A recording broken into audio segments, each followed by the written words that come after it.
Okay guys, today I'm going to talk about something that is a really dark subject. And it's a really tough pill to swallow because it really brings everything into reality about what seduction is and what your place is when you're trying to seduce someone. And the more you think about this, the harder it is because you understand why particular relationships fall apart. For example, we all know that some people cheat, but why do people cheat? And that's the reason why this is such a tough pill to swallow, because we want to be so black and white on people just do bad things because they're bad people, but that's not entirely the reason why. So I'm going to break down one of these fundamentals about female psychology if you're trying to seduce a woman. And this is going to give you some deeper understanding about the female mind, but also about how you are going to approach the next seduction that you really take on. And what this element is you need to fulfill a need. I'm going to say that again. You need to fulfill a need. True seduction isn't about pretending to try and impress someone on a surface level. It's about fulfilling a need that someone has. And so, to some degree, you need to go into some dark psychology of understanding what a woman's need is. And it's going to be different for each individual person. We can't just say women need this, women need a masculine person, women need this kind of person. No. What is going on in their life? What is their hole? What is their gap in their life that is making them feel less than? And that is where you are going to slide in and you are going to fulfill that. So, for example, if someone is feeling low about themselves because they don't feel like they're taken too seriously, but people say all the time, oh, you're really pretty, you're really pretty. That's where you kind of go, okay, there's no point in saying that she's pretty because she has that validation, but she wants to be taken seriously. So you are going to have a one-on-one conversation where you treat her seriously like an adult. You're going to give her that validation that she does not get from anybody else. And that is going to be more potent than just frivolously complimenting her. Now, it's not about manipulation. It is about connection, and it is a game changer. However, when we talk about this, it can somehow feel like it's a manipulative subject, okay? And here's the thing about seduction and seducing people, because I mentioned about cheating. People that feel fulfilled cannot be seduced, okay? I'm going to say that again.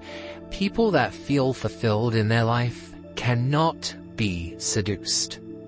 If you ever meet someone where they say, I've got a boyfriend and they're happily in a relationship, then there's nothing you can do.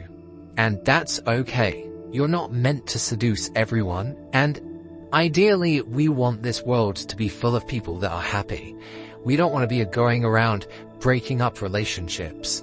However, if you come across someone who is in a broken relationship, that they feel no more excitement or value or happiness, they're going to look elsewhere.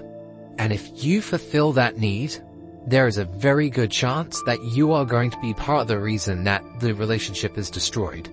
Not fully, but part of the reason.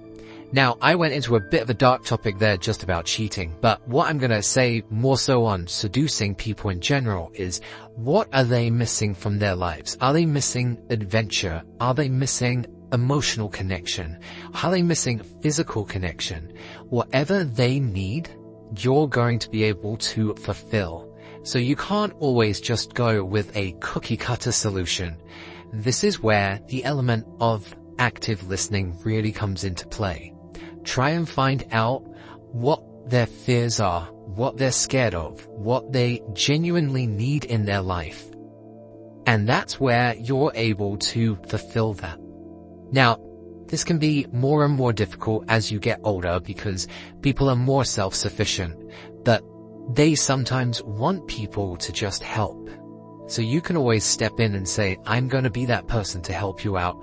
I'm going to lift you out of this misery and give you a bit of light in your life.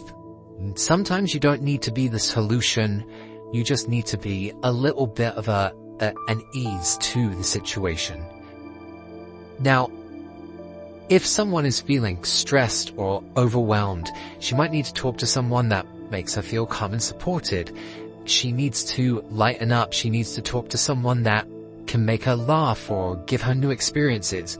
Or she might be looking for someone that can just give her a sense of adventure. It could be all kinds of things, okay? These are just different examples, but the main point here is you need to meet the need, but more importantly, you need to meet the need genuinely, okay?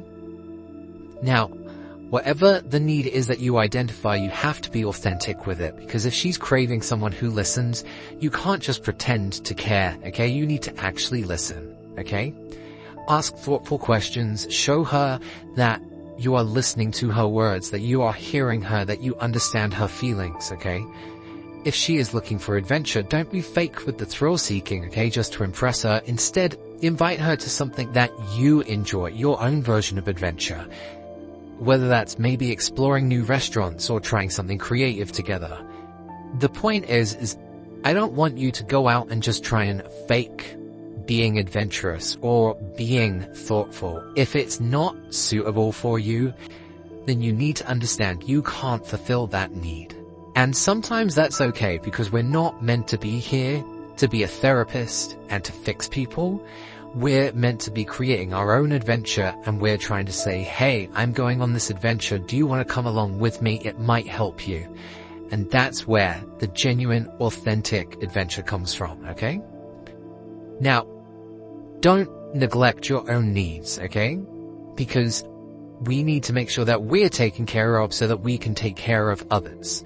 But if you put someone on a pedestal and you start really trying to take care of them and fulfilling someone else's needs, and you're forgetting your own, the seduction is not going to work, okay? Because seduction is not about abandoning yourself to please others.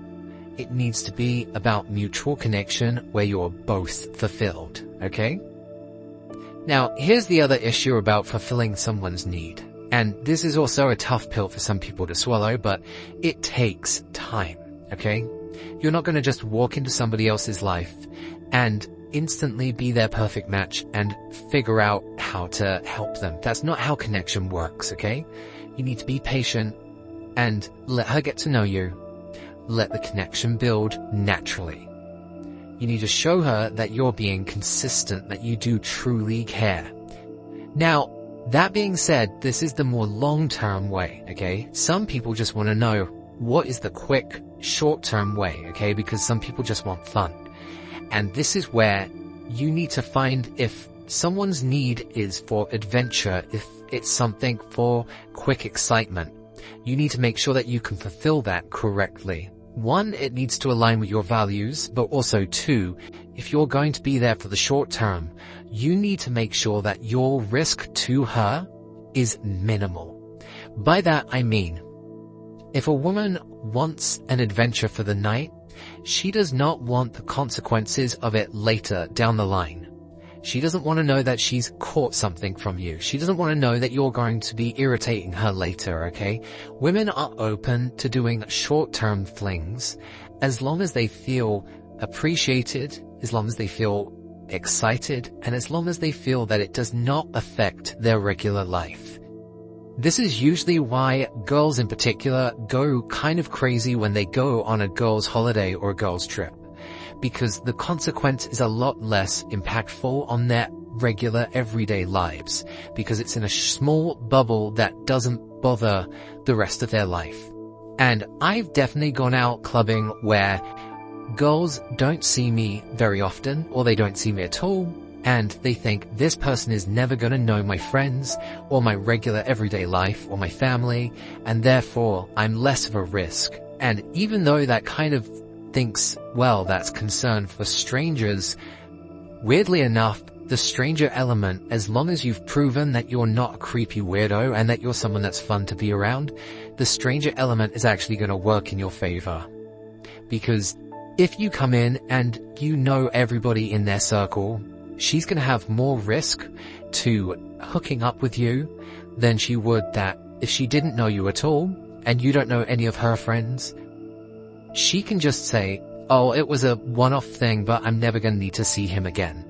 Somehow that's going to be a lot more powerful in your wheelhouse. So I just want you to think, what kind of need do you want to fulfill? If it's going to be long-term, then you're going to have to play the longer game. If it's going to be short-term, then you have to also realize that you're probably going to have to accept being someone's dirty little secret, which can be a bit fun in its own way. Anyway, guys, let me know if you got any takeaways from this or any value from this video. If there's anything that you think resonated or that you've had a story that is similar, just write it in the comments. Maybe send it to a friend that you feel needs some advice on this subject. Please subscribe, and until next time, guys, keep on seducing.